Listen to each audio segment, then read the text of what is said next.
evening, everyone. It is 10 p.m. on Sunday night, and of course, it's time for the APAT show. Leigh, we've got a big one planned tonight. Not only do we have day one of a championship weekend, but we've also got a lot of stuff to talk about UK Team Poker Championship related, including the seat draw. How are you, my friend? I am very well indeed. It's been a sporting disaster of a weekend, but luckily, we don't have to talk about any sort of sport whatsoever because we've got too much poker to get through tonight, haven't we? So that's the idea. Damn. Okay, I'm with you. To be honest, I'm in one of those households. It's half Welsh, it's half Irish, and equally, they don't want to talk about the sports around here either. So, so be it. No, definitely not. But we are on week 46 of Leaderboard Ladders, and we've got a championship weekend or medal hunting weekend. So our main events tonight have both got medals up top. It has brought people from far afield to take part in the APAT events tonight. So we've got plenty to talk through. Let me let you know where the leaderboard was at 1 minute to 5 tonight before we started tonight's events. Tony Ross was top of the leaderboard going into today. How does he do it, Leigh? So far this week, it's just quality, isn't it? You really cannot say it. It's nothing other than that. It's absolutely superb. But he is only 2.5 points ahead of Matty Ogilvie from Canada. Hot on his heels with 4 cashes this week so far. Matty's a step 1 player at the moment. He plays a good winner for us, Leigh. Hasn't played for, would be a very good winner, as would Juventino Cantu from Mexico, who's third at the moment, only about 25 points off Tony. He's also a step 1 player at the moment. Juventino's had a good run so far this week, 4 cashes. Richard Rodling-Smith is 4th at the moment. He's had 3 cashes this week, and Jesse Gray from Canada has had a couple of cashes and puts him in 5th place. We've got the usual suspects in the top 20. Brendan's there, and Lexi's there, Mikalo's there, Vasili's there, Gary Young's there, our very own Tony G, Heribert at Falkhofer from Germany is there. So all the usual suspects. But obviously we know on a Sunday night, the final 4 tournaments of the week, all things could change. The deep stacks already concluded, started at 5 o'clock. We got 96 runners in that. Absolutely smashed the guarantee of $750. Ended up with 960 in that. The top prize of $252. Well, that went to Jamie Round of the UK. He beat Finn Strauss from Germany, heads up. Brian Frew finishing in 3rd. And I was hoping I was going to get to pen a headline, but unfortunately, Christian Biro exited in 4th. Boom. Dear. Yeah. So those points already are now I've added to the leaderboard. Main event tonight. Well, that's got a whopping 117 runners in there. You put some medals up, and boy, oh boy, do we see the players piling in. $3,471 in the prize pool. Top 20 being paid. We're already smashed well into that. We're down to 2 tables. We've got 13 players remaining at the moment. Top prize there, Des, apart from obviously the gold medal, $850 up top. For that one tonight. So that will be good. Lots of regular names in there that you'll recognize. We've got Daniela from Germany, who regularly plays with us. Lewis Tabib back playing from Austria. Obviously, you know Lewis from the WCOAP, second in chips. Dave Clark is 3rd in chips at the moment. Richard King is 4th in chips. Adam Bromley is 7th in chips. Michelle Gascoigne 10th in chips. Drew Atkins, remember Drew from the World Championships? He loves his harp, right? Yeah. Drew is in the money. He's 11th in chips at the moment. So plenty of players in that we're to recognise and keep an eye on. PLO tonight just got over the guarantee in that. There's medals up for grabs in this one as well. 34 runners in that. We've got 11 remaining. We're playing top 6 in that. Who have we got that we all know in this? Eddie is still in that. Tom Banks. Drew Atkins is still in this one as well, 9th of 11. Brian Yates is 5th of the 11 players remaining. And Stephen Ralph is 2nd in chips in that one at the moment. And obviously, finishing off tonight, it's the Turbo Knockout. The $500 guarantee gets smashed every single week. 75 runners in that tonight, which means we're paying top 13. We're down to 33 at the moment. So there's going to be, some decent bounties up for grabs. The one to always conclude the night. I see Christian Biro, actually, who I mentioned earlier on, is currently still in that as well, 13th of the 32 players remaining. So all of that's going on. We're going to keep an eye on all of that. But we did make a promise last week, Des, about the UK Team Champs. So we will give you details of the seat draw at some point tonight during the show. Well, I'll tell you what, Leigh, there's a hell of a lot going on poker-wise. There's a lot of excitement in the chat box as well. We have our biggest audience of the season watching along with us. So, guys, say hello. Say hello in the chat box. Throw a bit of banter out there. There's going to be plenty of responses tonight, I think. Let me just give you a little summary of what's happening. So, Michael Uprichard is there. Tom Bacon is there. Dean Pearson is there. Barry Cullen is there. Stuart Cassidy. Trish Chaplin. Asa, of course, is there. He's always there. Evening all, evening back to you, Asa. Simon Lawler, Simon, the what are we calling him? What do we call it, Simon? The Oracle. Simon is there. Great weekend here. The guru, the guru, absolute I like guru. Yeah. Stuart Cassidy is calling for DSP. Danny Strange is there. Simon Allen waves. Andy Coyle is there. Louis Bell is there. Duke Street Poker tuned in. So a lot of love for the Duke Street guys. Barry says, evening guys. Evening back, Barry. Eddie Niasco says everything. I think he might mean he's in everything or he's out of everything, but everything. Mr. Pilkington says, good evening, everyone. So good evening to you, David. Martin Hadfield is there. Good evening. Louis gets a response here on Team DSP. So lots of DSP stuff. Michael comes in with DSP as well. Richard Lathan is there. Natalie Bromley is there. Good evening, she says, and good evening to you, Natalie. Anthony Giattini is there. Stuart Cassidy is also DSPing. Carl Burlsford is there. Ian Eyre, the Warden of the North, is there. Tris says evening all. Evening back, Tris. Dave Cotgrave is there. Ian says evening all, back to you as well, Ian. Jason Kemp is there. Jamie Lackenby is there. Good evening all. And back at you, Jamie. Leon Blackwell is there. Jesus Christ. Is there a live tournament coming up shortly or something? Tony Ross is there. Tony is back on top of the leaderboard with a night to play. No surprise. Our good old friend Alan McBride is there. We haven't seen Alan at a live event for a little while. To be honest, Leigh, we haven't seen anyone at a live event for a little while. In a while. It's been a while. That is going to change very, very shortly. Leon Holmes is there. John Murray is there. Better be good. You're competing with Celebrity Big Brother Australia. I'm not sure we can, live up to those expectations. Stephen Ralph is there with an evening all. Gary Young, evening. Lisa Greer, evening, gents. Stephen Ralph says, got you up with UKPT final table stream. Chris Hibbert is there. Chris celebrating the Liverpool win today. There's a few of us out there. Mr. Byrne from the Emerald Isle is there. Evening, guys. Evening to you, Brendan. Tony says evening. Carrie Hollick is there. Hello all. Michael Lee, looking forward to seeing familiar faces again this weekend. It's been a while. It has indeed been a while. Leon Blackwell says hi. Matt Carter is there. Evening, losers. Hey, that's what we're expecting. We want to see a bit of that. David Griffiths is there. Hi, guys. And I think, Leigh, with that, given the audience we have, we should probably answer the question, what are your plans for announcing this draw? Are we going to go through a few tables? How are we going to do this?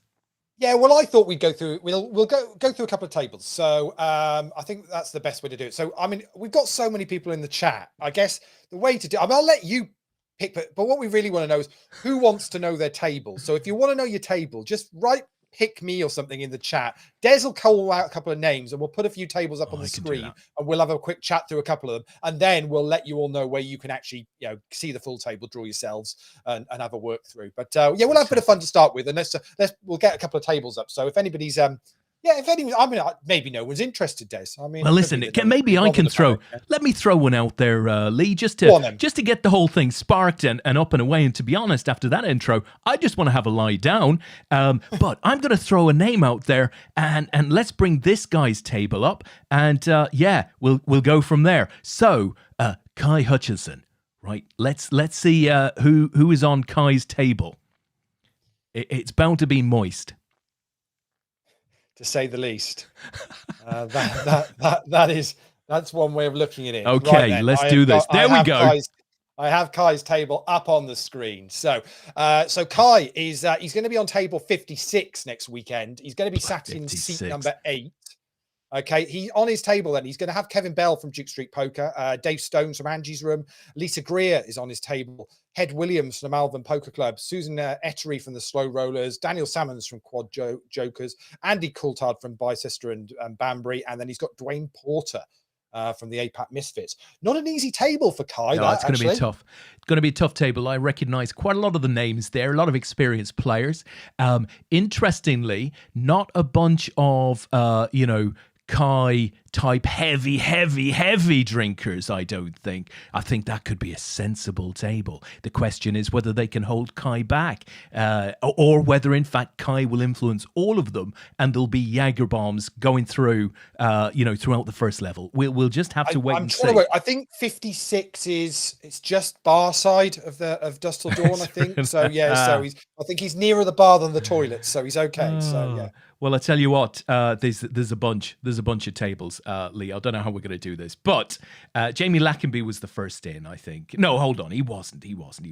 Gary Young was the first in. Pick moi, he said. So, who is on Gary Young's table? So Gary Young is on table 33. I've lost it there. There we go. Bear with me, and there we go. So that's Gary's I table. There we go. So Gary is he's on table 33, seat number 3.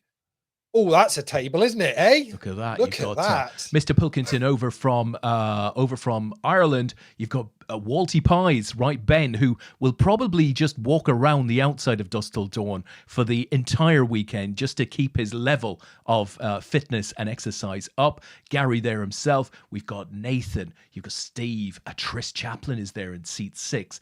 Ben Roberts as well. Stu Constable, Gary Colclough. That could be a tasty table there, Lee, I have to say. So that's who you're with, Gary. Now how the heck? Give me another name then, Des. Give me another name. Everything's moving in front of me, Lee. So did you mention Jamie Lackenby? Did you? Jamie was there. Let's get Jamie up. Okay, Jamie is he's going to be on table number 2. There we go. So that's Jamie's table. So Jamie's actually in seat number 9 on table 2. Bloody hell. But goodness me, that's a table and a half, isn't it? That's tasty. You got Charles. Every one of these looks like a table and a half. It's you got Charles Mason on there, who won a WCOAP main event going back 2010 maybe 2009 perhaps. Matt Doheny is on there as well. Amit Patel. You've got Colin, Ryan, Rich Baker is on there. Vince is on there. Colin Goldsmith and Jamie. That is a table and a half. That one. That is not going to be easy. Simon Lawler wants to see who he's on with. I mean, to be honest, Simon should already know this, I'd have thought, because Simon knows everything. Everything. Exactly, yeah. So Simon is he's on table 24. So we'll bring up table 24. Here we go. Wow. Oh, goodness me. take us through it, Lee. Take us through it. Wow. It looks what messy. A table. This looks what messy. A table this is. So Simon sat in seat 6, but goodness me. So we've got seat 1, we've got Jason Kemp playing for Joe Beavers. Jeff Talbot. Jeff obviously was absolutely smashing the online stuff with us during lockdown for Eat My Stack. The Warden of the North, Ian Eyre, is in seat number 3. Neville Harrington, another regular player in seat 4. John Young, friend of the show. Been on the show a number of times in seat 5. Adam Boyce from Barrow Poker in seat 7. Carl Burlsford, Quad Jokers have done very well in team events in the past. And our very own Phil Tompkinson. It's going to be a fun table. What a table. That is a fun table to be on. Fun table, that. Loving that. Going to be very lively. Simon Allen. Let's get Simon Allen up there, Lee, if we can. So Simon's on table 37. Okay, seriously, Des, every table I pick up here, I'm just going, look at this table. Go on, talk us through this one, Des. My word. So alongside Simon, we've got Nicholas. You've got Stu Ward. So it's going to be noisy, this one. You've got Dave Potts of London Poker Meetup. Somebody who's been playing APAT from day one. I was playing his home games before APAT was even a twinkling. Danny Strange is on there. Gary Roberts, Nick Rawlings, Adam Smith, and Shirley Cole. Shirley of book fame, a former English amateur champion. Shirley, a real hero within APAT. That is a tough one. That is going to be a tough table to come through, I fear. Yeah, not an easy one at all. For anyone that's new to Dusk Till Dawn, obviously, all of these the table numbers only are possibly subject to change. But Dusk Till Dawn have very kindly told us all the table numbers that they're planning on having in play to start with. So anyone that's new to Dusk Till Dawn, the table numbers are very much the first digit is the kind of number of rows up the tier. Yeah. So from 1 at the bottom nearest the door, right up to 6 at the back of the room, and then it pretty much goes from 1 to 7 across the room from left to right. So very easy to find your table at Dusk Till Dawn if it's the first time you've ever been. Lisa Greer is next up. Leigh, let's see. Did we? I think we might have seen. Well, we might well have already seen. Oh, yeah, that's a good point. We did see yeah. Lisa, didn't well, we?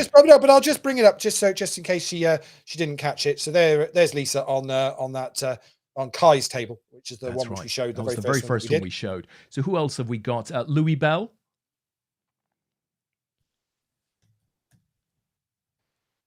Bell. Yes. Louis Bell. Now, if Louis isn't there, we're going to have to redraw the whole thing. Yeah. Unless Dan is a different name, maybe. It could be, possibly. Louis, what other name might you be on there as? We can see a Kevin Bell, but that's what we have. Pilco, we've seen. Stuart Cassidy. Stuart, he's going to be table 45. And this is the trouble with this. Every time you go, oh, look at that, what a table that is. So Stuart's seat 8 on table 45. He's got Liam Pickering, Jason Edwards, Anthony Parry, Ken McBride is on there. Tomo, Ian Thompson is on that table. Tim Magnus, previous APAT champion, on that table. Anthony Lee from Lee Barrett Poker Meetup guys, and then Curtis Ledger. Very experienced player, ex-blonde, of course. Fantastic little table there. Louis says, yes, that's me. That's me, Kevin. Okay, right. There you go. In which case, table. Well, I think we might have mentioned that one because it's that table 56. Everybody from table 56 wants to know about that table. So that's table Kai. That's the Kai table with Lisa that we mentioned, and Dwayne on that one as well. So Leon Blackwell. Have we seen Leon's table? Table 47. I'm not sure. I don't think we've seen that. Let's have a look. No, we haven't. This is the one. Oh my word. This is the one. So we've got GMAC on there in seat 1. Gordon MacArthur, very experienced player. You've got Steve Bailiff. So immediately you know this is going to be a loud table. It's going to be very, very moist indeed. You've got Andrew Young. You've got Leon then in seat 4. You've got Paul Haycock, the longest serving English captain in the history of all sport. All sport. You've got Patrick, it looks like Clousden. Is that right, Leigh? I'm looking at a very small monitor here. But obviously 2.5 nits are the reigning champions. There we go. So Patrick's on there. You see their picture. You see those guys at the bottom of the... I'm not sure whether Patrick will have paid 2 years ago or not. I'm for 100%, but definitely they're the reigning... they're the guys. You've got the fairly recently retired Brian Yates, an APAT champion and a champion organizer as well. You've got Dave Amos, who is a incredibly capable player, and then you've got Wayne from Geordie Poker. So and that Geordie looks Poker like that's going to be a hell of a team. They're a quiet bunch of lads, the Geordie guys. Listen, they're not going to be up for it. I'd be surprised if Wayne doesn't turn up with an animal head over his own head of some sort, because these guys have form for doing that sort of thing in the past. One fun table, that one. That's bound to be close to the cameras, Leigh. If we have cameras there, I think we'll be having a look at that one. Who else do we have? So Carrie Hollick, who's losing signal. This is ground control to Carrie Hollick. Right, we'll get Carrie done very quickly then. Table 46. That's Carrie's table. So Carrie's going to have to her left Paul Jeffries, then Sam Fielding, Derek Tizard after that, Amy Cochan from playing for BCPC, Aaron Duncan from Geordie Poker, Damien Reynolds from Bicester and Banbury, Paul Taylor from the FISO team, and young Matt Carter. Oh, Matt Carter. There's a loser if we ever saw one, eh? Yeah. I'm sorry, guys. You're all losers now because Matt has ordained you losers. He is going to be taking the honors there. And to be honest, if he did, I wouldn't be surprised because Matt Carter's a very, very keen player, very experienced. Leigh, why don't we do one more, right? I know we got a bunch of people out there. Let's do one more, and then maybe we'll look at a different angle. We'll just pick a random table, or we'll tell the guys how they can access this information themselves. Sounds a good idea. Well, who else could it be other than the one and only Tony Ross? He's next in order here, so let's pull up table Tony Ross. Tony Ross, well, he's on table number 1. Wow, he's right down at the right down there. Okay. And again, it's a kind of a table and a half again. Oh my word, look at that. So you've got John Rees, a Welsh international, very experienced player there in seat 1. You've got Carl Pilgrim, who's got 2 APAT national titles to his name, in addition to a Team World title, very experienced player. You've got Tony Ross, who has bossed online through, I would say, the last season and a half. Tony was a WCOAP main event runner-up in 2000, and I'm going to say 2008. So again, a very, very handy player. You've got Callum Wilson from Lee Barrett's group. You've got Simon Gordon on there. You've got... Who's that? Who's in seat 6 there, Leigh? Ilzy Zolty. Okay, don't know Ilzy, but would be great to meet. Jack, yeah. We've got Dean Davies. You've got Donald Sloss, of course, who has also been tearing it up online over the last season or so.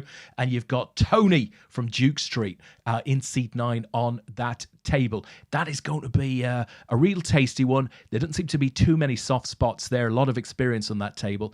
And Leigh, I don't know about you, but when I'm playing these types of events, I'm happy to play on a tough table because, you get to learn a bit. You get to get the assurance that you're playing players who, generally speaking, are not making too many bad plays against you. So sometimes that's actually quite a good place to be.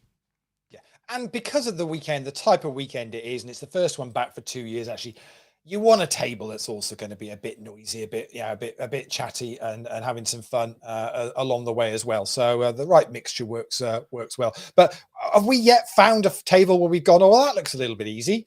No. Isn't. Yeah, and I don't think there's 31 tables I think we've got in total to start with, and I don't think there's probably an easy one there. Well, listen, we've been doing this for a long time. We've got 280 players bought into this event, both from days of old, but also a lot of new players in there as well. But there haven't been too many names, over the last 10 or 15 minutes that we haven't recognized, that we don't know something about. So there's a lot of experience in this tourney. Now, there's a bit of banter, as you might expect, going off in the chat, Leigh. There's a lot of people asking for their seats, and I think we'll come back to that in 2 or 3 minutes. But let me just try and get us up to date in some of the chat. So JP, right, Mr. Round is out there, and he said, from where and Banbury, Leigh? So you might have murdered a town name. Sean, well, I think I remember that. Drew Adkins is there, all the way from Canada, Leigh, and he says, Jaeger bombs and harps, let's go. It's a shame that Drew Drew's saying can't that because, get over, right? We've just started the final table has he? of the main event. He's sat on it, so that'll be the reason for that. So we will jump across to a bit of poker in a while. But they're going to be a while with that one, so we're still 9-handed in that, so we're a bit off the medals and stuff yet. But listen, Louis is keep an eye on it, Drew. Louis is DSPing out there in all caps. Michael Lee says, good game, Gary. Thanks for coming. Trish says, easy table for Gary. And there's a lot of, nice, easy table. Where's the champ? Drew says, I'm in 9-11, so he's 9th of 11 in both events tonight.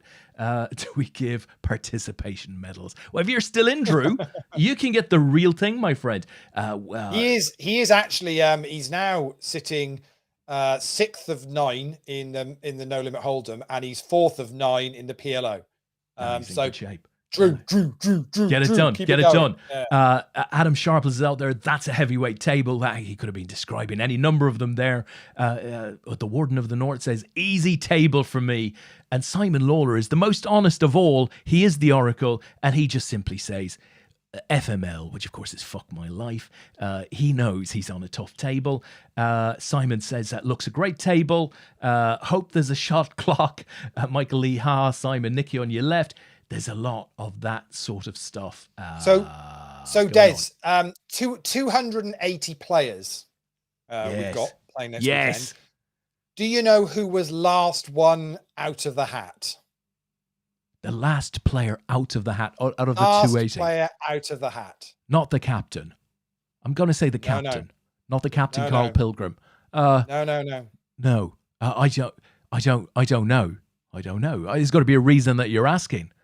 There it is for you. Sat in seat 10 of table 65. So the very last one is our very own Natalie Bromley. I'll bring up Natalie's table. Let's have a look at Natalie's It's table. the only one which is 10-handed. So basically, we're 9-handed apart from this table, which will be 10. Obviously, as soon as we bust a player, which I can't believe will take too long next Saturday afternoon. Then Listen, we'll level it up. So, just before you talk us through that table, Tris is there and he says APAT team event, and the guy on my left has 1.4 million in earnings. Lol. Looking forward to playing with Ben very much. Don't think I've had the pleasure yet. Now, of course, we should add. It's worth adding, as there are some players in there with big winnings. This isn't an amateur event. So this event has always, from day one, been an open event. So it's open to amateurs, semi-pros, pros. It's a team event. So, there's going to be some big names in the field for you to play along with. So who is Natalie sat with, Leigh? So Natalie. So table, they'll be right at the very top in the right hand corner, tucked away out the way, causing no bother to anybody. But it's a really cracking table actually. So you've got Martin Archie from Essex Home Game, Rob Scott from Yes, Paul Pitchford, who's certainly had a fair bit of success at Dustin Dawn over the years. WCOAP Player of the Year, I'm going to say in 2008 or 2009, qualified to play the World Series of Poker Europe, where he final tabled one of the side events. Paul Pitch has game. Certainly does. Guy Gullen from Froome, Claire Duffy from playing for the DGen, Simon Stepney from Quad Jokers, Paul Jackson playing for 2.5 minutes. I don't think that's the Paul Jackson. Well, I think it is just a Paul Jackson. It wouldn't surprise me if the Paul Jackson but was there somewhere. But maybe they've managed to talk him into playing. Maybe Mickey Uprichard from Duke Street, Chris Waddington from Lee Barrett's guys, and then obviously Natalie in seat 10. Last one at the hat, but obviously we saved the best for last with the seat draw. So of the 280 players, there's nothing wrong with that at all. Oh, fantastic! Well, there's a lot of commentary out there, Leigh.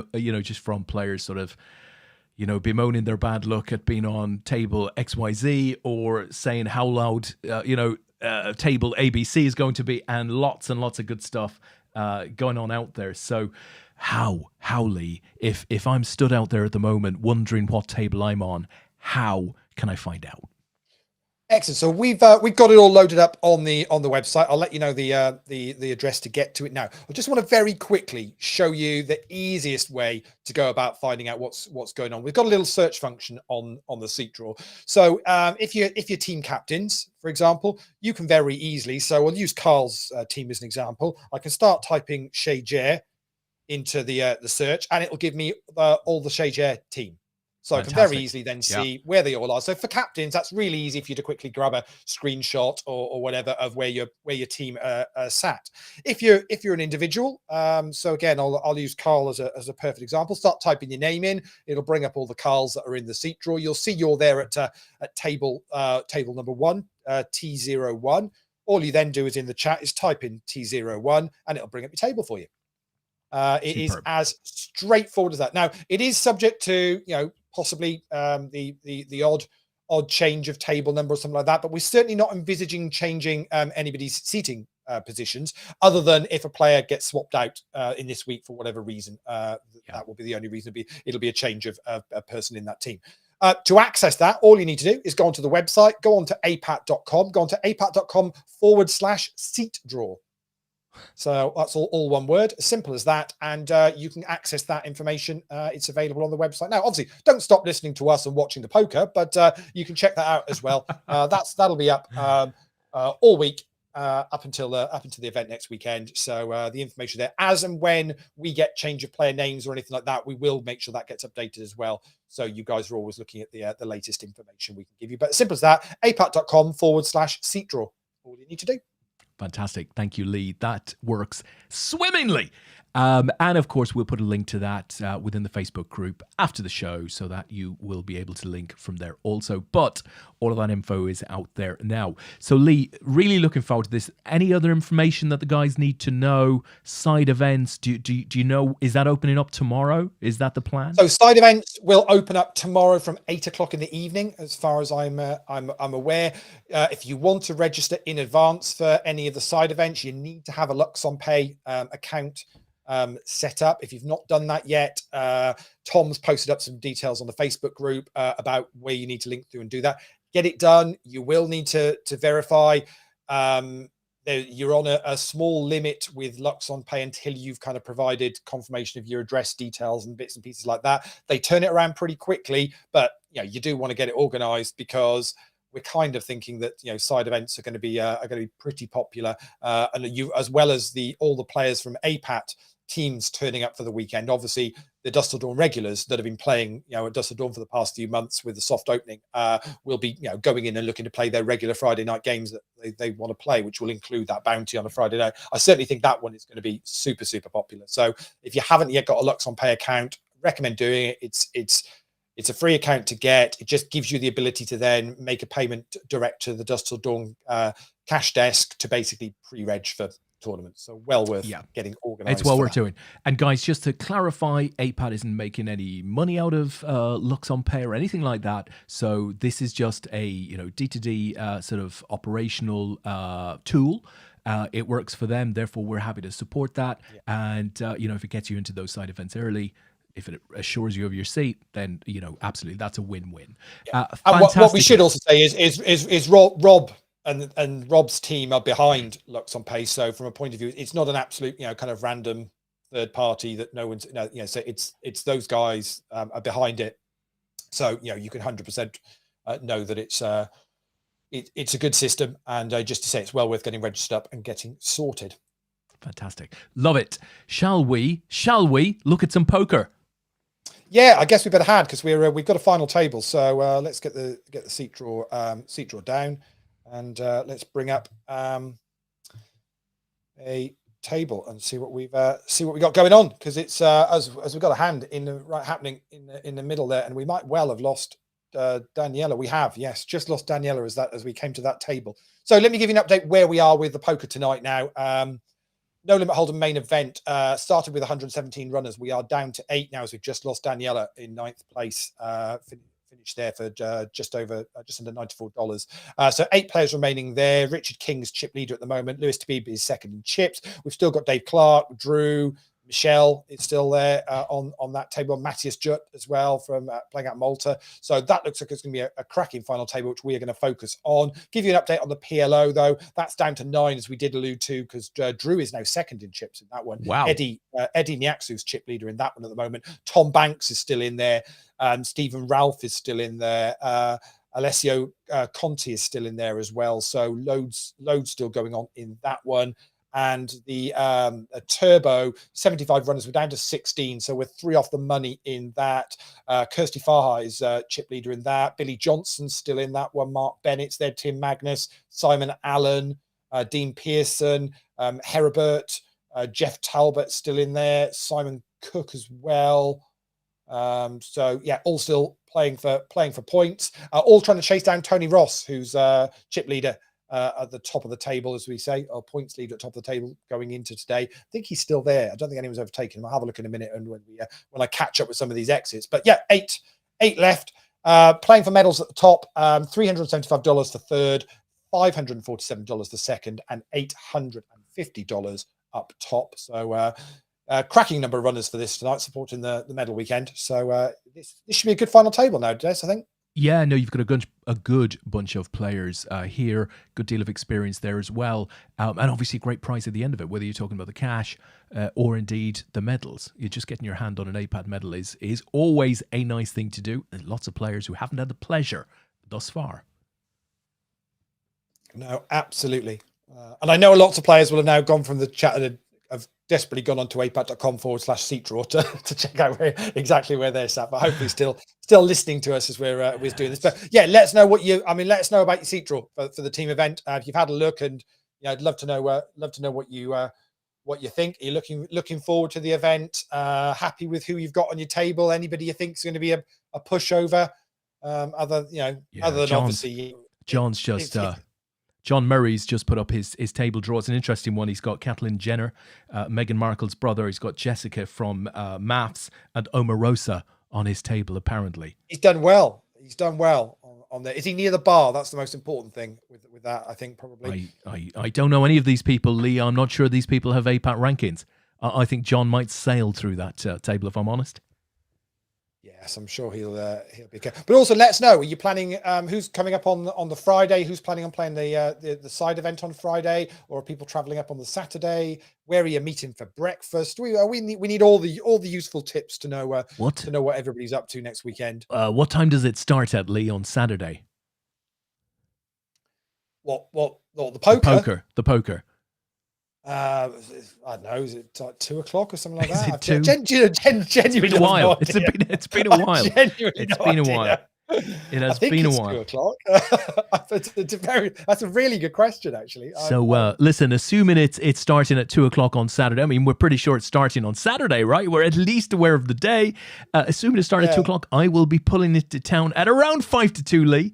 At around, because I've got to slide by that bar, right? I've got to slide by really, really quietly. That's the way it's got to be done, right? So we can keep APAT running for another year, as opposed to me being stopped at the bar. So yeah, I'm coming up Saturday morning. I'll be up a lot before 5 minutes to 2 on Saturday, but I'm coming up on Saturday, but I'm going back on Sunday night. So once the event has finished out, I'll be back in my car heading south. As I suspect a few players will as well. 3 o'clock. It's a 3 o'clock start. 3 o'clock. Yeah, 3 o'clock start on both days, on both Saturday and Sunday. Really? Why so late? I don't think Dusseldorf open much earlier than that. So could be that. There's a few people out there. So Carrie is saying she is coming up on Friday. Pilco is saying he's coming on Friday as well.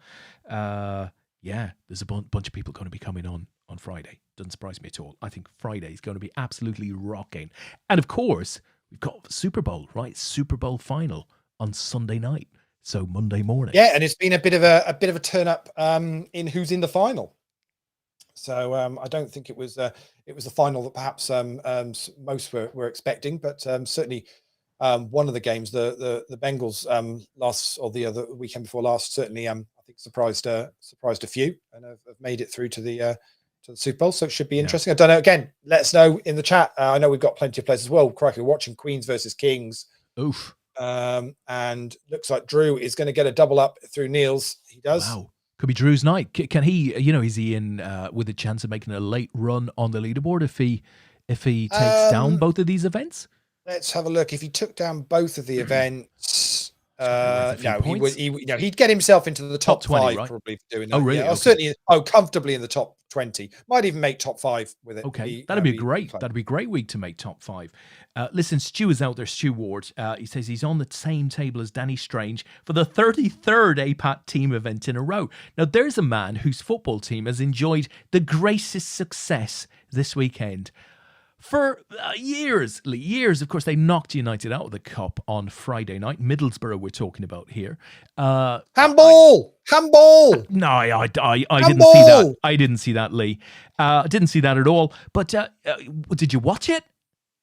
Were you quizzing? Yeah, I watched it. You watched it? No. I watched it. I'm really, really pleased for Stu because I know how much he supports his team. Genuinely, I know what the rules are and why the goal was given, but goodness me, it's we've got ourselves in a right mess with some of these football rulings. That's the way it is. It's a bit, yeah. It's gone a bit like that, isn't it? For me, that was handball. I mean, there's a brilliant video of Mark Goldbridge. There's a brilliant video of Mark Goldbridge going around, who, of course, is a huge United fan. He's got a big United fan channel on YouTube. Oh, hello. Is this an all-in? This is an all-in. Yeah, it's the 8-9 at risk, and Dave's hit his is 7, which is going to be enough, and we're going to lose Matthias Judd in 6th place. Yeah, Matthias is out, but Mark Goldbridge, he's commentating through, with his 50,000 watch along friends, this Middlesbrough goal, and he's sort of saying, handball, it's going to be no goal. The VAR's going to look at it. It's don't worry about it, guys. Absolutely no goal here. Look at those sort of tossers out there celebrating the goal, and even the guy who handled it is celebrating. How can he celebrate when he knows he's handled it and it's going to be ruled out in 30 seconds? Hold on. What? He's given a goal? And he goes absolutely into one. It's just glorious, I have to say. I think most of the Middlesbrough bench it'll be given as a handball. But the rules are the way the rules are at the moment. If that player had put it into the net himself, it would have been ruled out. If a defender had handled it like that in the box, it would have been a penalty. But if you do that, handle it, and then somebody else puts the ball in the back of the net, that's okay. That's okay. And that's the way the rules are. That's how the rules are. You can't do anything about it. It would have been the same if it had been any team. It's crazy, but that's how it is. Yeah. It does seem we've plumbed new depths with some of the rules and the interpretation of them. But, Leigh, well, I just didn't think it was possible to say this, but it seems like United are in an absolutely worse state than they were even when Ollie was here. It seems to be an incredibly bleak period for Man United. Not really, because people have come out and said this after the result on Friday. If you look at the game on Friday, we absolutely mullered Middlesbrough first half. Could have been 3 or 4 up. I think we had something like 7 big chances and missed all of them. It's just one of those days. Bad day at the office. Can't stick the ball in the back of the net. Ronaldo misses a penalty. They then get the handball goal, which the Bruno miss, but isn't that one of the questions though? That isn't because there's anything necessarily. Yeah, Bruno doesn't miss that because there's something's wrong with a club. Ronaldo doesn't miss the penalty because it's just that these things just happen. I mean, you look at yesterday how close Chelsea came to getting West Ham. I mean, the West Ham second goal is offside. It's so clearly offside. I don't know how it's not been. No one's ever even questioned. But there's no VAR there anyway, so it makes a difference. Yeah. So West Ham, it does. I mean, you look at Bournemouth tonight, losing to Boreham Wood 1-0 at home. I mean, it's incredible. I mean, you can have a bad day at the office. Man City went 1 down, at home to Fulham. Obviously, came through it. United just didn't work. Me personally, as a fan, I'd love us to win the FA Cup, but at the same time, I'm not hugely worried. My focus is 4th place in the league. We've got a free shot at the Champions League to see what we can do. No pressure, because everyone's expecting us to. We can't win that. We've been told it's done, so that's fine. So we've got a free shot at that. No bother whatsoever. Our focus has got to be on between now and the end of the season, getting that 4th place position, which will allow us to then bring in whoever we need to bring in the summer and go again. That's it. It's as simple as that. Winning an FA Cup isn't going to do that for us. No, I mean, look, players aren't going to come to the club because you won the FA Cup this year. That's not going to make any difference. It's got an all in the call. Michelle's got the ace 3. Ace 3's at risk, but she is ahead. Just needs to avoid a queen or a jack, and does that. And so Michelle's going to get a double up through Dave Clark. Nice for Michelle. I mean, I don't think Klopp's got to the 5th round of the FA Cup in the 6 years he's been with Liverpool. So I would agree with you there. Do you think, can United get that 4th? I mean, it just feels like they're not together as a unit. That would be my biggest concern. Maybe they don't even need to be together as a unit. No, I don't think they do. I thought Pogba looked good first half. Obviously lacking a bit of match fitness, but I thought he looked good. I think we've got rid of a few more of the problem players in the squad that would probably bringing the squad down, whether for the right or the wrong reason. Martial certainly. I felt a bit for Donny van de Beek, but at the same time, because he's not getting games and he's obviously down about it, that's not what you want around the squad. So he can go out for the second half of the season. So we'll see if they can kind of bring it all together. I thought Sancho looked very good on Friday night. Again, not had enough game time. So again, it didn't have the legs to see it through. Just the number of misses that there was just ridiculous. And then you feel we've lost 6 of the last 7 penalty shootouts that we've been involved in. It's insane. I mean, it's just like it's crazy. But there's no reason why it can't be brought together. I didn't see anything in the performance. We just missed a ridiculous number of chances. I'd be really worried if we weren't creating those chances. And listen, Borough were drawn at home to Spurs in the 5th round. Having seen them, do you give them any chance of stopping Harry Kane and co? Probably not. To do that again 2 games in a row. They got lucky on Friday night. Maybe they rode the luck a little bit and deserved it. Hard to say, but I would imagine Tottenham will, to have that happen again, another game in the FA Cup run, is probably unlikely. But, I don't know if you heard this. They've got a couple of players. They've got a couple of players up front that can look quite tasty. Got a little bit of pace and can do something. Just watching Dave Clark go all in, and he gets that one through. I don't know if you've heard this, Leigh, but Man City have had issues with the 5th round draw. Apparently, they've brought them directly to the European Sporting Organisation. They've got a complaint. Obviously, they drew Peterborough, but that was before Boreham Wood actually won their match, and City are complaining. We've got to play Peterborough, they should have drawn the lowest. Boreham Wood are still in the competition. Can that be a thing? So we'll have to see how that one is managed through.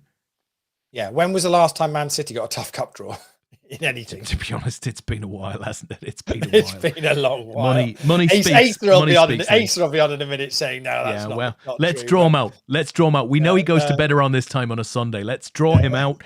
Superb news, Leigh. One Paul McGuinness is in the chat box having a bit of banter. Bit of banter.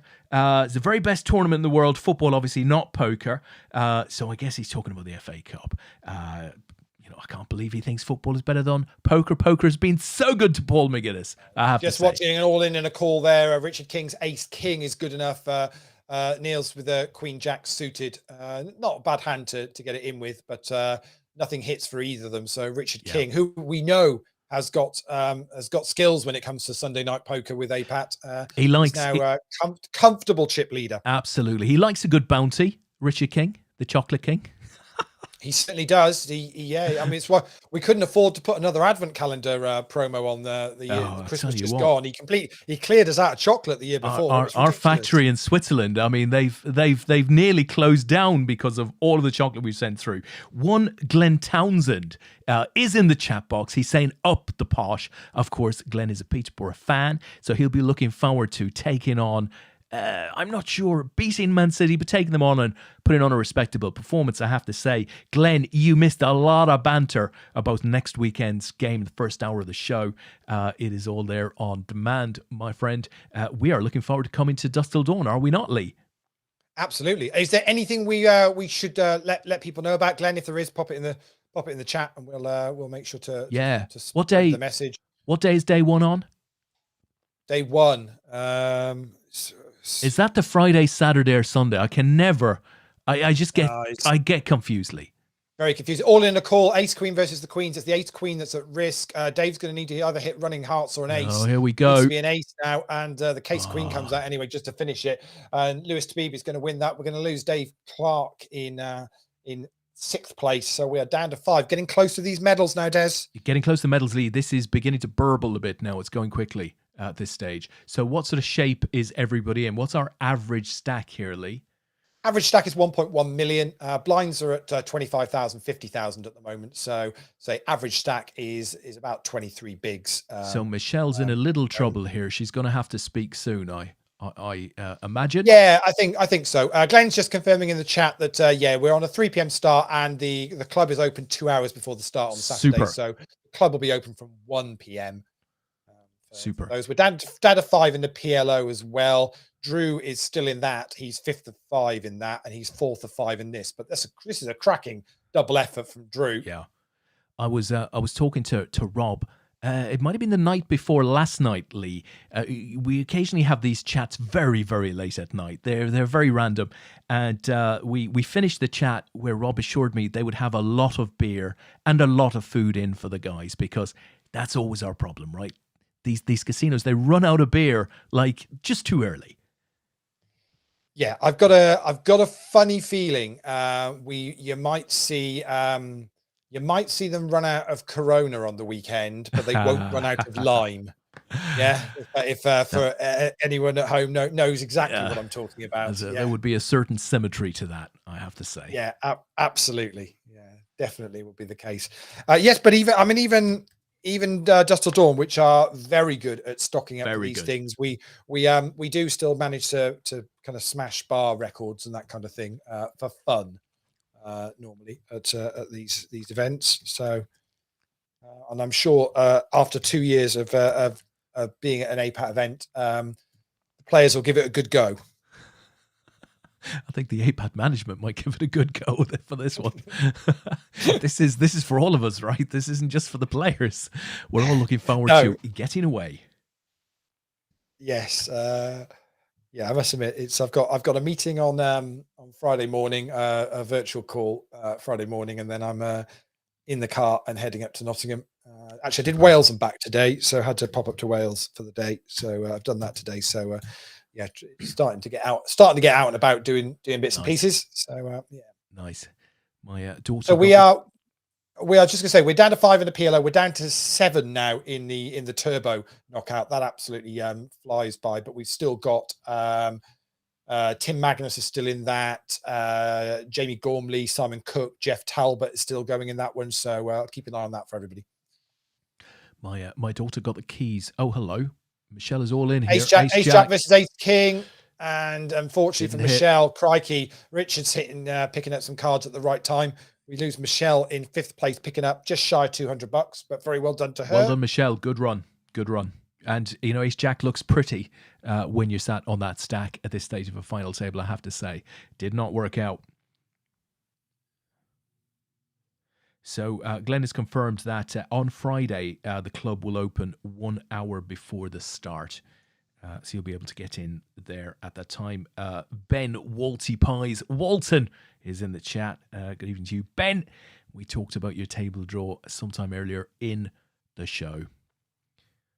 Can't remember what it was. So for anybody that's just tuned in, we did run through some for a bit of fun. We called out some people in the chat and we ran through their table on the show. If you missed that, either you can watch that on demand at any point if you want to. But if you want to check out your seat draw, there's it's on the website. There's a nice little search function in where you can either type in your team name to bring up your team, or your name, and it'll bring up your table draw. Then put the table in, and you can see the whole of your table. You just need to go to apat.com/seat draw, and it's all on the website, and you'll find all the info you need to know there.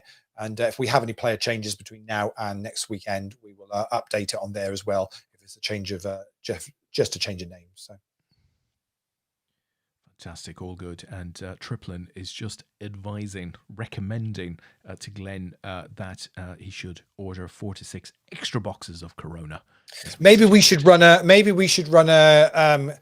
little guessing competition of how many bottles of Corona we think Dust Till Dawn will sell over the weekend. I don't know how we track it. How would we track something like that? Glenn will be able to track it for us. What I'd be tempted to do is I'll just sneak out the back and count how many are in stock, and that will be my guess. So it'd be like counting chips at the table. Yeah, no, it is going to be an emotional weekend next weekend. Players back for an APAT event for the first time in a couple of years. Us back doing an event, and obviously being back at an APAT event with sadly with some players that are no longer going to be there. It's going to be it's going to be quite an emotional weekend for lots and lots of reasons. One to look forward to, and one which I'm sure some people are also maybe a little bit nervous about. So the best thing we can say to everybody is have plenty of understanding for everybody else in the room next weekend, and it will be an absolute cracker of 2 days of poker. That I think is absolutely assured, Lee. It will be a cracking weekend, and we are looking forward to it a great deal, I have to say. How are we doing in the PLO, Lee? So we're down to still 4 here in the main. There's still 5. Tom Banks is chip leader. Alicia Conti from the UK is second in chips. Eddie's third in chips. Drew Atkins is fourth in chips. And Tommy Latinen from Finland is fifth in chips. Nice. I don't know if you heard it earlier. He put a couple of posts out over the last week or so, but Tom Banks did a little radio show on online at 8 p.m.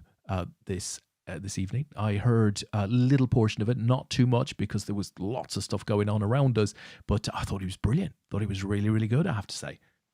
It was Excellent. an 80s show. He was spinning some 80s records. Very nice. Oh, brilliant. Love it. So we're at 5 to the hour, so players are on a break. I'll tell you what we'll do, Des. Let's use the 5 to the hour. Shall I bring the seat draw back up for yeah, let's do it. a minute, just in case anybody's missed what they need to do, and I can just quickly show them. Is that a worthwhile thing to do? Yeah, absolutely.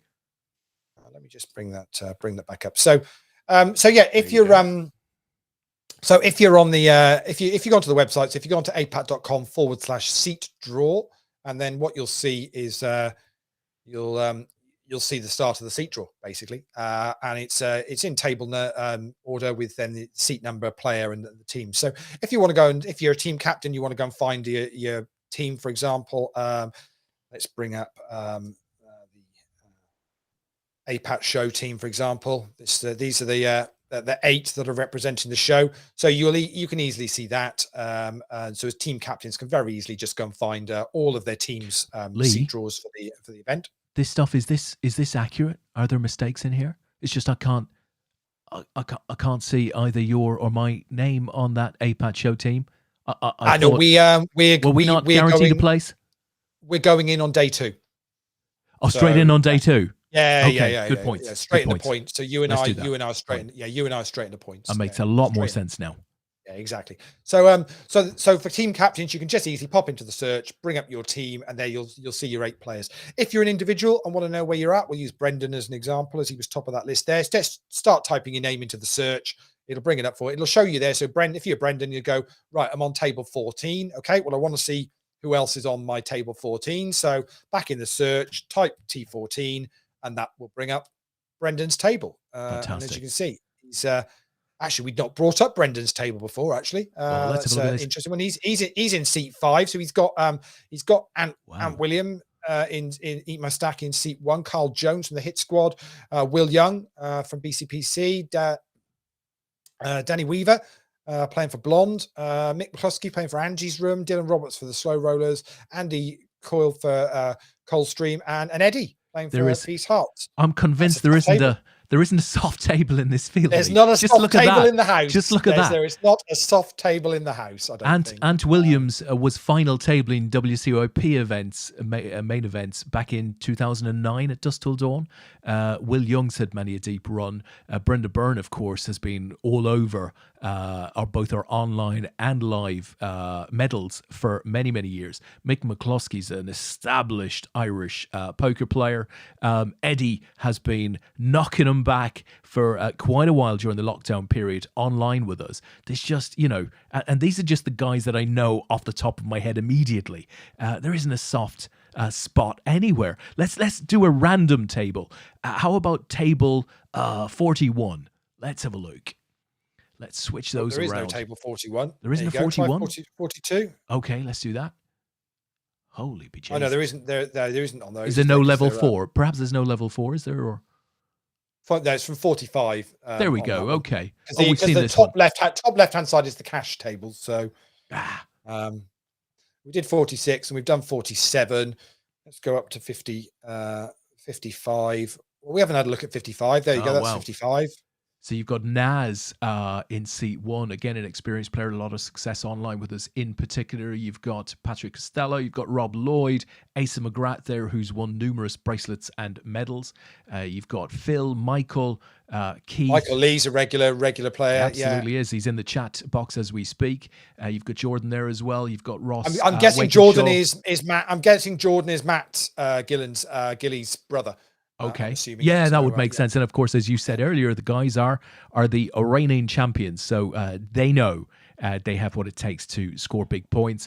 Ross has been around for years and years. So again, an experienced table. You can see lots of good players in the mix there.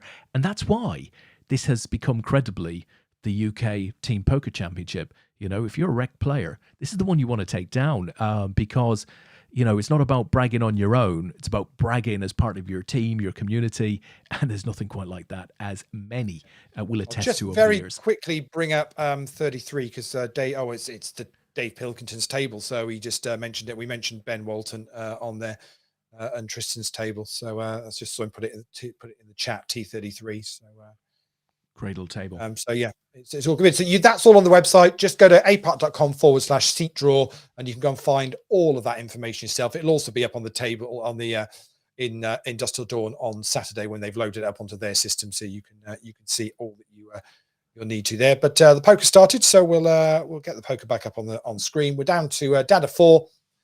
Chip leaders Richard King, 2.4 million. Lewis Tabib's got 1.5 million, and then Drew and David, just say about 800,000. Drew's from Canada. David Hefner is from Sweden. Richard from the UK, and Lewis from Austria. So good luck to the 4 of you. One of you, unfortunately, is going to miss out on the medals tonight, but we'll see how this plays out. That we will.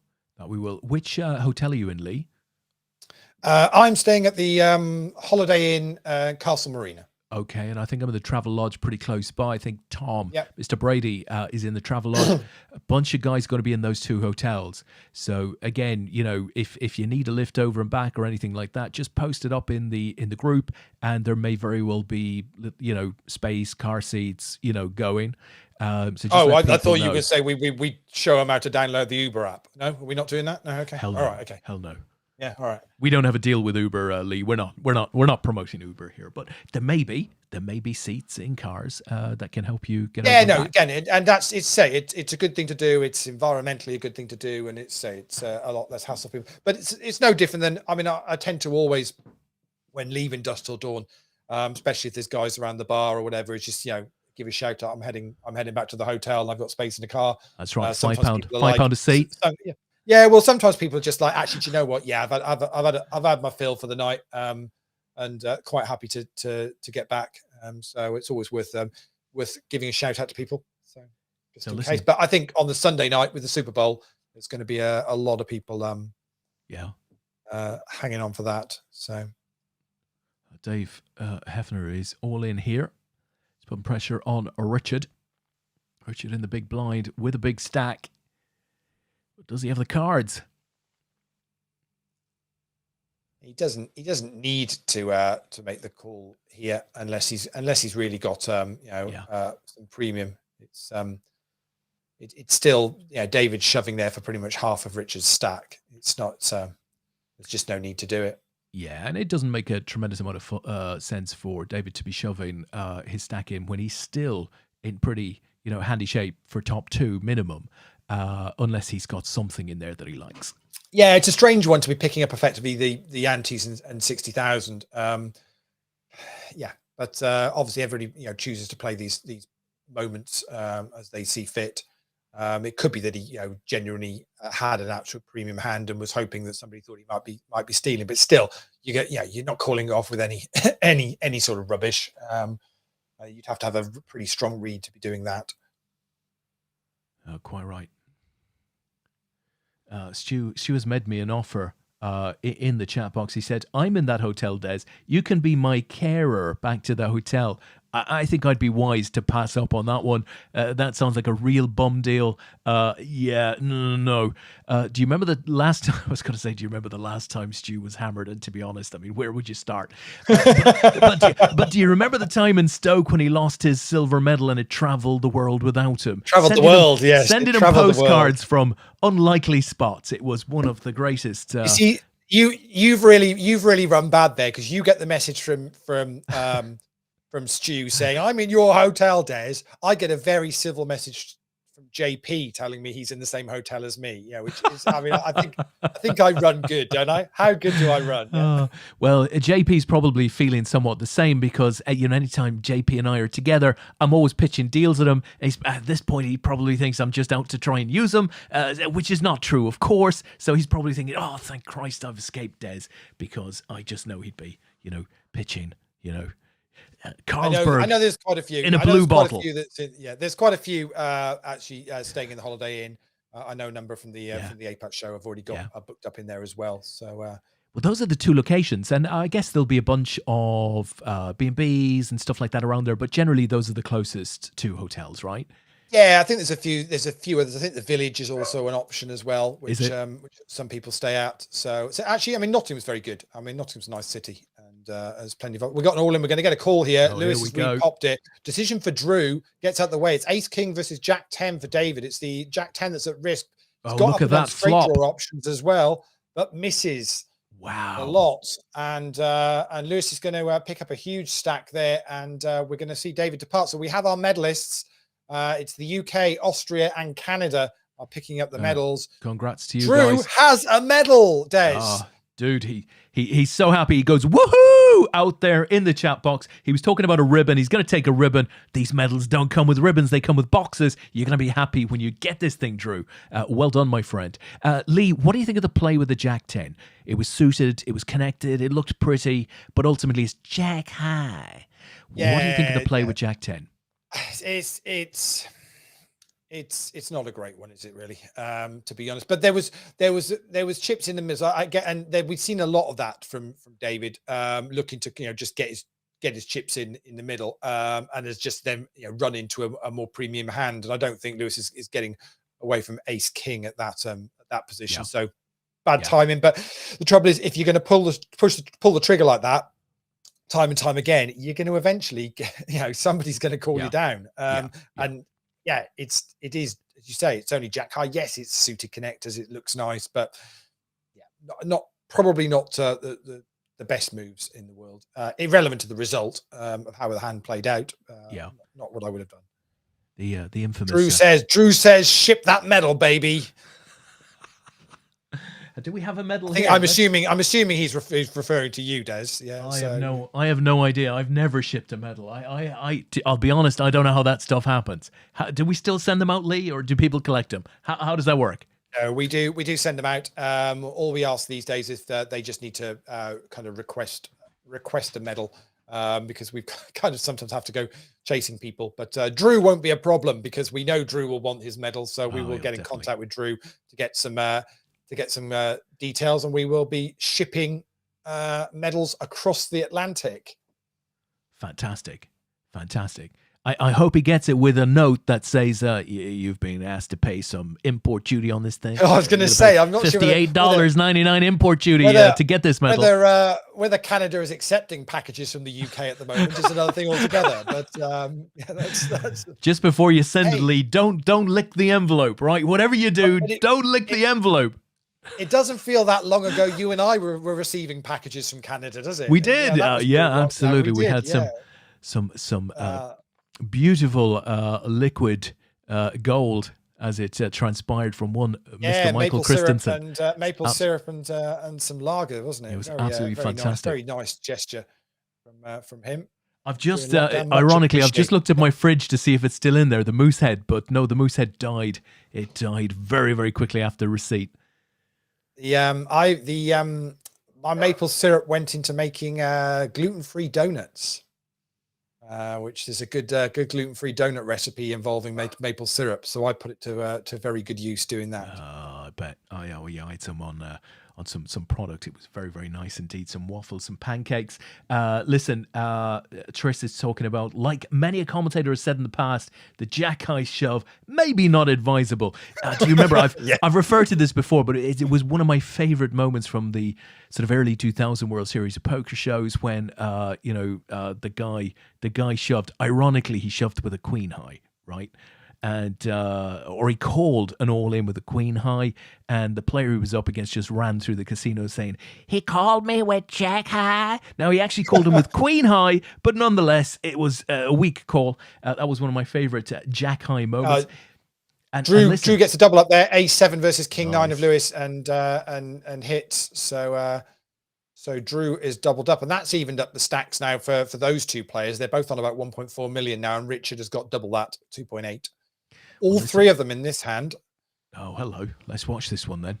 Let's go get, although there isn't a lot in the middle yet, there's not enough to, I think, commit anyone at this stage. No, and I guess they're going to be fairly nervous with all three of them in the hand. But Drew fires a bet. He'll take it. I'll take that back to Canada. That's enough. That's enough. Chips go to Canada. Nice. So Banksy, right? Our radio DJ Banksy is in the comment in the chat box. Rather, he said, "Does Tom still send them out?" And Wassy, right? El Campione, Rossi says, "Tom Banks, don't think so. I'm still waiting."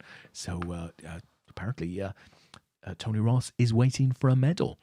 Is he waiting for a medal? Right, Apparently. we will get that sorted. I will speak to him. I'll speak to Mr. Brady and I will get that address. Although, to be perfectly honest, Tony's at the next weekend, isn't he? So we will. I'm not sure whether it is with his. Tony, are you playing next weekend? Let me see if I can. Yes, he is. Yes, of course, he's playing for APAT Misfits. So so I'll make sure. Let me know what colour medal you're missing, and I will get Tom to bring an extra one up to Nottingham, and you can have it there. Listen, Jacob Tom's going to be happy with that, Lee, because he's just come in and he said, "My man better get his medal. Right, he better get his medal." So you sort that shit out, okay? Sort it out now, Lee. Sounds like Rounders, doesn't it? It does pay the man his medal. I love that scene. I love that scene in Rounders when what was the guy's name? What was Tony? No, Teddy KGB, right? Teddy KGB. Teddy KGB was sat at the table, right, chewing on an APAT medal. Do you remember that? Yeah. He was chewing on an APAT bronze, as we like to call it. Tom Banks, well done. I heard a bit of you this evening. Thought you were excellent on the spinning the old AC's tunes on internet radio. Did a fine job.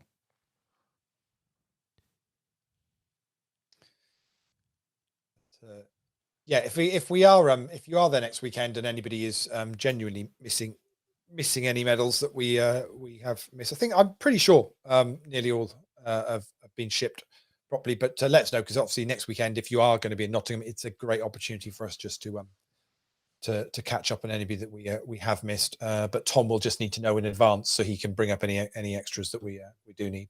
So we'll just give him one of the team medals, Lee. And just tell I've still got a WCOAP bracelet here. Do you? Yeah, that we couldn't get customs approval to get into a country. Into a country. So listen, if there's any of you out Russia. there, I think it was going into Russia, and we tried. It came back. That's fair enough. Once, I think, yeah. So we couldn't do anything about it. So listen, if there's any of you out there with an incredibly large arse, right? Can I say that, Lee? Can I say that? You'll know where I'm going with this, right? And you want a free trip to Russia, right? We can work together on this. I'd go quickly. He's never come back. Things are a little untidy over there. Yeah. I think he kind of gave up in the end. We did have a proper good go at trying to get this gear over to him, because he was quite desperate to have the bling. Don't say gear. Don't say gear, Lee. That's one of the watchwords. It'll get us flagged on Facebook. Don't say gear, because I've said arse and you've said gear, and now we're gonna get flagged. That's it. We're in serious trouble. So Tristan says, not due any medals, but must be due at least 2 or 3 pints from Des. It's not true. I know I've got a bad rep. It's all a nonsense. It's not true. I think I owe somebody beer next weekend. Was it a couple of shows ago? We were betting. We were giving odds for beer. Was it? It might have been Dan. Actually, was it Dan Houston that we took a bet with? I can't even think what the bet was. I think I lost it, but I'll see if he comes and finds me next weekend and wants a beer. Then that'll be the reason why. So. Di is out there sending a message to Adam Neal. I think Cy must have planned for us to be at the same table. Can't wait to hug with you, drink with you in memory of Cy, reminisce with you, and of course, take your chips. Poker players, right? They're in there, right in there at the end of it all. Right in there. I can't wait to see you and hug you and have a drink with you and then take your chips. Yeah, exactly. Meanwhile, Triss, of course, made his appeal not due any medals, but must be due at least 2 to 3 pints from Des. Paul has come in and said, drawing dead. Drawing dead, you are indeed, my friend. You are drawing there dead. We go. The guru confirms it was Dan. I thought it was. I can't even remember what the bet was, but I'm pretty sure I probably lost it. So, that's for sure. I don't mind. I'm sure there'll be plenty of drinks bought by lots of people to lots of people next weekend. Oh, absolutely. No doubt about it. Absolutely. So Richard has really stacked up the chips here now. Got 4 million in chips. The other guys are both on about 800, nearly just under 900,000. It's this awkward thing now, Des, isn't it? So they're all guaranteed $375. It goes 547 for second and 850 up top. For Drew and Lewis here now, it's like you don't want to bust next. Do you want Richard to roll over, knock another one out, and then you have a go heads up, or what do you do? It's a tricky spot to know what the best thing is. Do you want Richard to knock another one out? Of the players. Okay. I thought he was sat back, relaxed, just allowing these guys to beat each other up. What he chooses to do on a Sunday night is entirely up to him. Well, listen, one thing that he will do. It's a tricky one to know what the best things to do. Richard's certainly not going to slow down here in his. This is the thing. But one thing that he will do, because he's a super experienced player, is he's just going to play hard. If he sees any fear, he'll just take advantage of it. Oh, hello. Here we go. He's a little unlucky Queens versus Jacks. It's the Queens at risk. And the Queens are going to be good. Wow. And they're just going to get a double up through Richard. Well, it's good play by both players. No issues with either of those plays. Needed it badly. Puts Lewis back up to 1.4 million, which makes Drew the shorter stack now. But he's in this hand with Richard. And again, Richard fires out a bet on the King 4-4 board, and Drew lets it go. Blinds at 40,000, 80,000, which means Drew has now only got 10 bigs left. He is now second in chips of 5 in the PLO. Eddie is back to chip leader again. Eddie was like 5th of 5 about 10, 15 minutes ago. That PLO looks like it's going all over the place. So as soon as this one concludes, we'll jump onto that PLO table and give you an update from there. If there's anything left, there's 3 left in the turbo knockout. Kirsty Farha has been chip leader pretty much for the last 45 minutes in that. He's up against 2 Greek players in Evlampia and Spiridon. So they're the 2 players remaining in that. We lost Jeff Talbot in 4th and Tim Magnus in 5th. All in the call. Drew's at risk with the Queen Jack up against the Ace 4. Hits a Queen. Just needs to avoid an Ace and does. So Drew doubles up through Richard. Feels like we're back where we were about 10 minutes ago. Wow. That's poker. That's why we like it, right? So listen, we've got a bunch of people watching this stream on Twitch. So if you're out there in Twitch land and you want to say hello, do so. Drop your name or a hello in the chat box. Drew's got the aces. Louis got the King 9. He's going to need another King. Oh, there's a 9. Going to need a 9. It's only a 9 that's going to help. And he's hit it. Oh! What a river card. What a river card for Lewis. The 9. Once the board had paired, basically, it was only a 9 was going to be good for him, and he gets there. Wow, that is some hand, unbelievable. And Drew now down to just under 4 bigs. I'd imagine it's going to be there'll be a shove at some point here. If it's not this hand, it might well be the next one for him, but we'll see. How unfortunate is that for Drew? Not a lot you can do. Sick way to lose. He says devastation in the chat. Drew says, and yeah, feel for you there, Drew.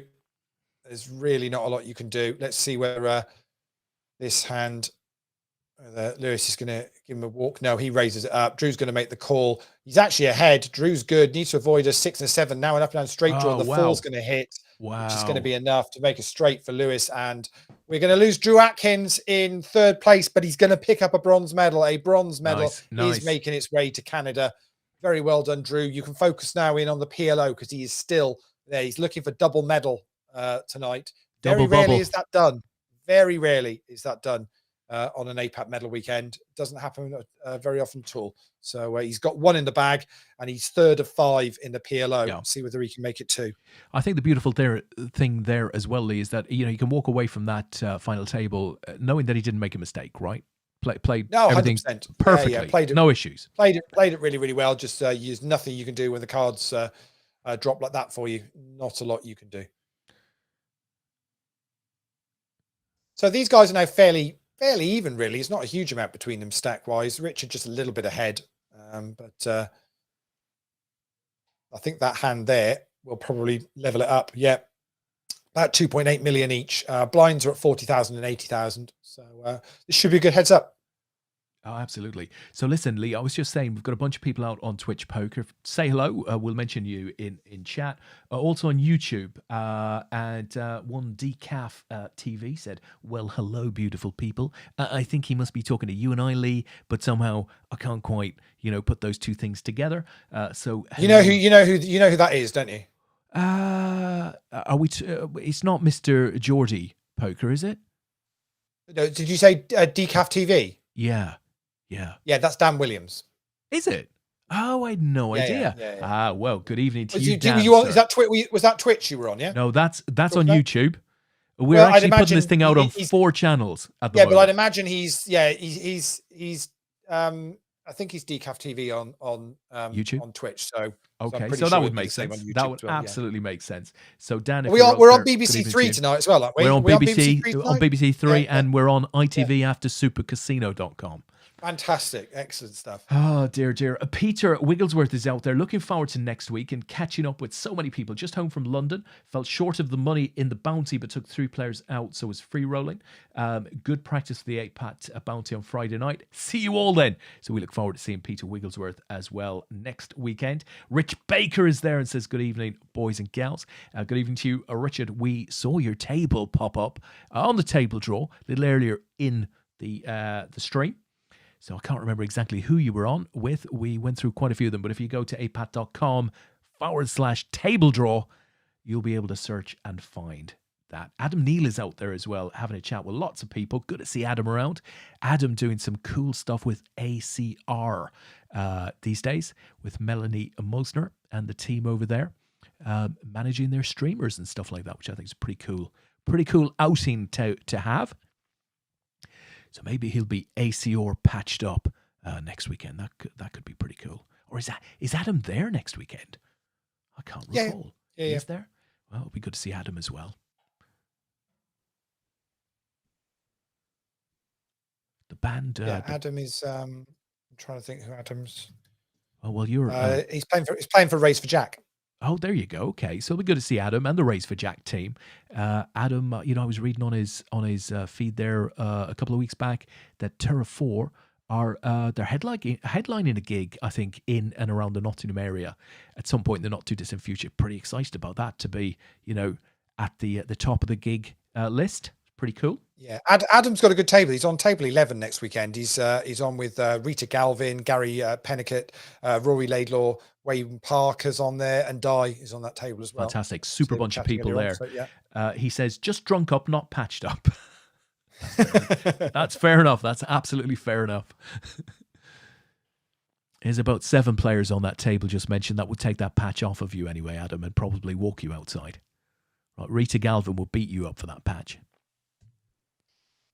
No doubt. Yeah, and if Rita's there, I'm hoping Bessie's going to be there as well, Leigh, because, they come as a pair. And it'll be lovely to see them both. It's been far too long. How they both chopped that with 9-3. Goodness me. Premium hands, Leigh. Premium hands. Yeah, absolutely. Look at the stacks, Leigh.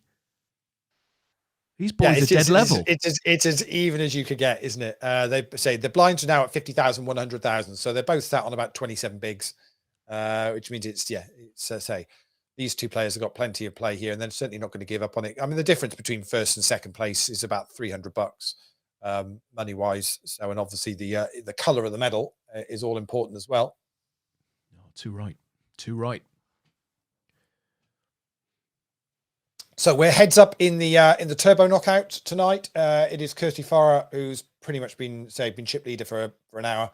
Has got the chip lead, nearly a 2-1 chip lead over Evlampia from Greece. They're down to 4 in the PLO now. That's really slowed down. Drew is second in chips. Eddie's first. Tom Banks is third, and Alessio Conti is fourth. It's going to be an interesting one to look at. Assuming this finishes before it. How do we think is the leaderboard looking now, Leigh? Anybody challenging Tony, or do we think is Tony safe in the clubhouse? I think Tony. I don't think there's any change between the top 2 at the moment. I've still got to add in anybody that's picked up points solely from tonight, which I will do as soon as these ones finish. It's just a quick takes about a minute for me to sort that out. But at the moment, it looks like Tony's still that 2.5 points ahead of Matty Ogilvie. So, but yeah, it's I think Drew was the only one that potentially was going to maybe make top 5. Yeah. Or make a difference on that. So yeah, another great night for Tony Ross, as we see a lot of capital letters in the chat box. Banksy says 3, as Drew says double medal. Here we go. Banksy there you says, go. Ship the medal, baby. Lol. Alessio Conti has just finished 4th in the PLO, so Drew has done the double medal tonight. Wow, double bubble. Seriously, well done. Seriously, that is super impressive. Nice job, our Canadian friend. It really doesn't happen very often. We run the No Limit Hold'em and PLO, double medal events once a month, and I'm not sure whether I can remember anyone that's medaled both in one night in the last 2 years. We've been doing it during lockdown. Somebody will tell me different, but very, very impressive. Yeah, good run, and better for us on shipping, Lee, right? Rather than send 2 separately, 2 together. Exactly, it's a much cheaper thing for us. The only downside. Oh wow, go on. Okay, the only downside is we're going to need somebody with an even bigger boot, with an even bigger boot. Yeah. The turbo knockout has finished, and Avlampia from Greece managed to turn around a 2-1 chip lead and beat Kirsty Farhai, who was chip leader for a long time. Wow. So picks up the win there. So very well done.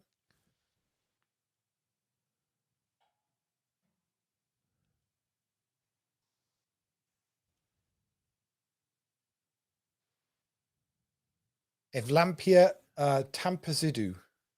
Wow. So Lee, we are closing in on a finish tonight, right? It feels like that. We're closing in on the end of the week. For next week, of course, we're all at Dusk Till Dawn, players, the APAT team. Not 100% sure yet how we're going to play next weekend as far as the APAT show is concerned. It's certainly not going to be like this.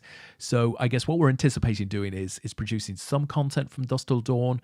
We're not sure whether that will be in a show type format or whether it will be some separate streams on Facebook as and when interesting things occur. So we're going to figure that sort of stuff out, just based on quality of Wi-Fi and, cabling and all of that good stuff, probably next weekend. And we'll let you know through the Facebook group. We're certainly going there with the intention of producing stuff. Just quite in what format is yet to be determined. Yeah. What I will say is, because I did have a couple of questions during the week, people asking me about leaderboard ladders. Yeah. What were we doing? And I said, leaderboard ladders will continue. So if you're at Dusk Till Dawn next weekend, you've got a chance to play online events during the week, if you want to, or even whilst you're at Dusk Till Dawn, if you choose to do that. We're not expecting you to, whatever you want to do. But obviously there are plenty of players that play leaderboard ladders every week that won't be at Dusk Till Dawn next weekend.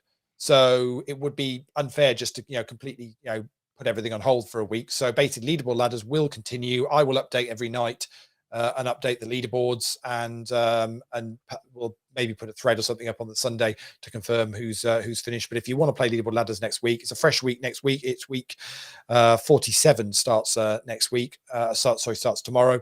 Get involved if you want to give it a go. It will be running, and we give away tickets every single week, and that's done. That's it. That is over. The Chocolate King has conquered. Wow, that happened quite. It did quite quick. Yeah, and what I'll do is we are down to 3 in the PLO, so I will just bring up the PLO table, Des, and we can. That's fine. So Louis, Lewis to be finishes in second place there, grabs a silver. That'll be on its way to Austria very, very shortly. Lewis, great job tonight. And we're heads up in the PLO as well. It's Drew versus Tom, both in the chat. Wow. So, and it's Richard. We should just say it, Lee. It's Richard King that takes down the main event and the gold medal, not his first medal with APAT. And Richard's medal will be on his way to him in the very near future as well. So well done, Richard. Great job. That was a good tournament, Lee. Yeah, really, really good. So nice to see some extra runners. So we kept the prize point the same as we do every week. At the moment, we're going to have a review of that, but we're very aware at the moment with kind of the way things are for people that actually we want to keep things sensible price wise and give people a chance to play for medals every month at a reasonable price. So that's what we've chosen to do for the time being. So these guys playing heads up. Well, was a gold and silver medal up for grab. Drew's already got a bronze, so he's gonna improve on that. He's gonna get two colors. Sure. Yeah, for sure.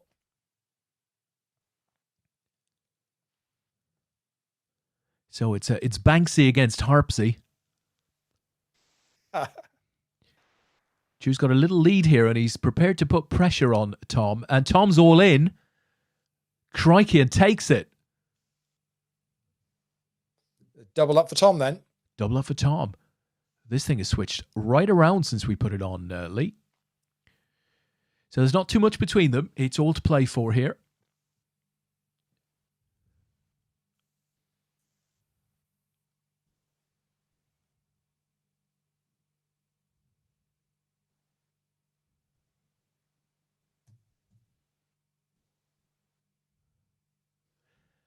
It's interesting that we don't have Drew's supporting rail in the chat box. Do you remember at the WCOAP, Drew had a supporting rail that would continually go Team USA. I think they were trying to balk him. They were trying to knock him out.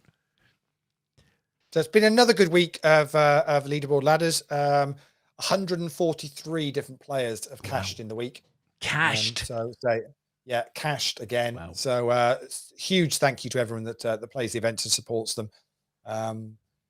It's so easy to get involved if you want to. So we give away tickets to the top 20 on the leaderboard every single week. If you finish in the top 5, we double those tickets. If you finish at the top, we triple those tickets for you every single week. All you need to do is play the APAT events. If you cash, we allocate points to you. Keep track of the scoreboard. You can go onto the website, onto the rankings, weekly leaderboards, and you'll see that updated every night at the end of the tournaments. 2 tournaments a night, 4 on a Sunday. So get involved if you can. I'll guarantee you there's some players out there, regular APAT players that play these regularly, that'll tell you they've picked up some nice number of tickets over the months. So get involved, Lee. It's a good catchphrase. We should use that. Get involved. Definitely. I like that. Drew says the guys are watching. So Drew SA. I still don't get it. He's Canadian, right? He's Canadian. I don't get it. But they're out there. Fantastic. Yeah, as Adam says, it was the reverse balk. Okay, so they're trying to balk him, but actually they're reverse balking him. They're trying to keep him in. That's what you want. I love this PLO tournament on a Sunday night. I'm surprised it possibly doesn't get more runs. We hit the guarantee, but I'm surprised it doesn't get some more runs because it's done in one night. These guys started at 8 o'clock tonight, so it's gonna end up running for sort of about 4 hours or so, which is it's a cracking tournament for $33 on a Sunday night with decent quality Omaha players in it as well. So it's good players, worth getting involved. Decent structure, great time of the week to do it. It'd be finished early enough to get into bed at a reasonable hour. Yeah, unless of course you're living in Canada, in which case you probably got your feet up on a Sunday afternoon, just enjoying life. I'd imagine at the moment, deciding where you're going to put your 2 medals that are going to arrive in the post sometime soon. Will I crack open another harp? I think so. Yeah. What we don't want to find out, we find out that Drew lives in the back of beyond or somewhere. And Saskatchewan, apparently. Yeah. Okay.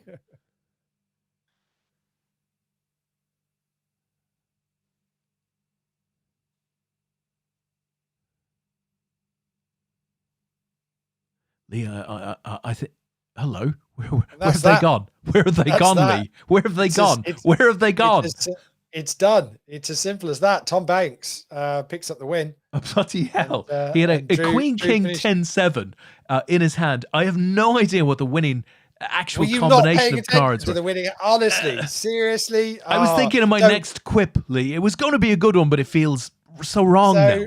Drew is unfortunately has to settle for second place in that. But hey, a bronze and a silver on the night, you cannot complain with that whatsoever. Pretty good. So just to confirm that ended up. So Eddie finished in third, picking up the bronze medal and $153. So well done to Eddie. He's had a good run in the past few months. So that's absolutely superb. Drew picks up his second medal of the night. It's a silver to go with his bronze from the No Limit Hold'em. He picks up $234 for that one. And Tom Banks, he's our gold medal winner tonight. He picks up $382. For the win in that one. So absolutely superb. So well done to all of our medalists tonight. What that does mean, bunged all of those results into the scoreboard. Would you believe the top 3 positions didn't change at all? It's unusual. None of them got any more points tonight yet, but it didn't make any difference whatsoever. So Tony Ross ends up top of the table by 2.5 points, 5 cashes in the week. 200 points actually is quite a low score to be top of the leaderboard with in the week, but it's a tough week to do it. A lot of players cash in this week, Lee. So, a lot more players in there, harder to get the points, right? Exactly. So Matty Ogilvy from Canada finishes in second. He gets double tickets. He's a step oneer. Yeah. So he'll pick up. And what I should say is Tony's a step 5 player. Yeah. So Tony's just picked up 3 lots of $55 tickets for finishing top this week. Huge respect for that. Matthew Ogilvy's a step 1 from Canada. He picks up $5.50 tickets, should I say. Giventino Cantu from Mexico finishes in third, so picks up 2 $5.50 tickets. Eddie made 4th in the end. He's a step 5, so he's going to get 2 $55 tickets. And Richard Rudling Smith squeezes into the top 5. He's a step 3, so Richard will be picking up 2 $22 tickets. Also in the top 20 for the week, Brendan makes it in there. He's a step 5. Jamie Round, step 2. He's made it in the top 20. Heribert Velkoffer from Germany, he's a step 3. He's made it into the top 20. And Kondapap from Belgium, again, 3 cashes in the week, was a step 2, so he makes it up. So for the first time in a while, I mean, Gary Young was a step 5. He's missed out this week. Shug has missed out on the top 20 this week.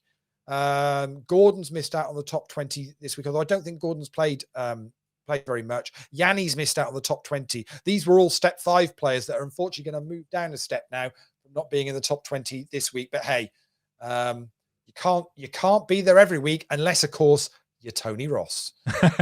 It's very true. And there's going to be a further shake-up. There just has to be next week. It's going to be really interesting to see how that leaderboard finishes up. We'll figure out, how we're going to sort of give whoever tops that one, and who knows, maybe it's going to be Tony Ross again, maybe it's going to be one of these guys again, but if not, we'll figure out some way to ensure that we give them a bit of proper coverage on a great week.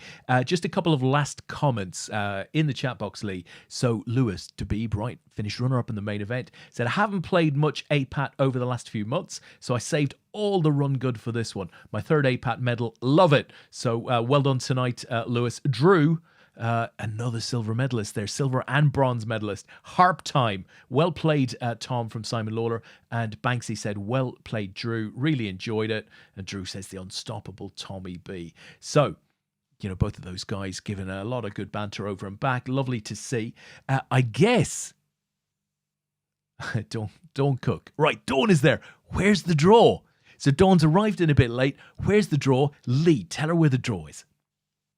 Well, have you emptied the bag yet? Have you warmed up the balls? Have you not done it yet? It's done, mate. Yeah. Some of those balls were hot.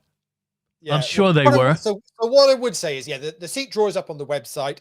We have a great lot of fun tonight with everyone in the chat and bringing up some seat tables. So if you've missed the show and want to watch it back on demand, it's well worth catching the early bit where we went through some of the seat draws, because it's quite entertaining. But if you missed that and you need to go and find it, go on to apat.com/seat draw. I think I saw somebody just put that in the chat as well. So you can find it there. I will put that up on the menu on the website as well once the show's finished.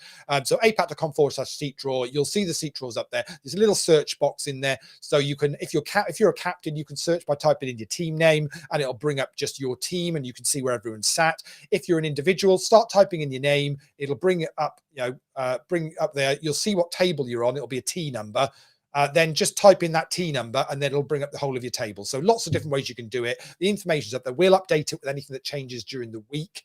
We're not envisaging table numbers changing because Dust Till Dawn have kind of confirmed all the starting tables for us, but only if we've got slight change.